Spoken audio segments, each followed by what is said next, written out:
আসসালামু আলাইকুম। সবার কাছে আমার প্রথম কথা হইলো, আপনারা সবাই আমার ভিডিওটা শেয়ার করবেন যারা মুজিব আদর্শের সৈনিক আছেন, সবার কাছে অনুরোধ। আর দ্বিতীয় কথা হইলো, ডাক্তার সাহেব, আপনার প্রতি আমার আরও কিছু কথা।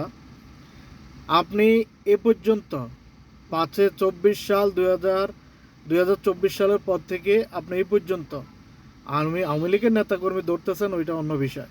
কিন্তু শেখ মুজিবুর রহমানের যে বাঙ্গা বাড়িটার উপরে বারবার হামলা করতেছেন, আপনি কিন্তু চাইলে এটা বাধা দিতে পারতেন। আপনার পুলিশ, সেনাবাহিনী, নৌবাহিনী, র্যাব দিয়ে আপনি এটা মানে বাধা দিতে পারতেন। যেহেতু আপনি বাধা দেন নাই, এখানে আমি মনে করবো এখানে আপনার দোষ। আপনি একদিনকার জন্য থাকেন, 10 দিনকার জন্য থাকেন, আর 5 বছরের জন্য থাকেন, ওইটা নিয়ে আমাদের কোনো মাথা ব্যথা নেই।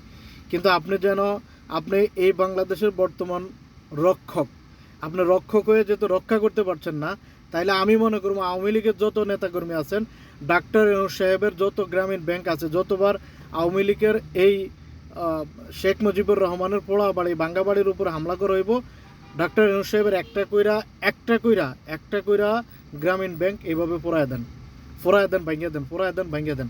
এমনভাবে পোড়াইবেন, এমনভাবে ভাঙবেন যেহেতু সে এগুলি দেখতে দেখতে স্টক করে মরে যায়। এমনভাবে করবেন, কারণ সে যেহেতু বাধা দেয় নাই, বাধা দিতে পারে না, বাধা দেওয়া প্রয়োজন মনে করে না, তাহলে তারা এইভাবে শিক্ষা দিতে হইব। জয় বাংলা, জয় বঙ্গবন্ধু।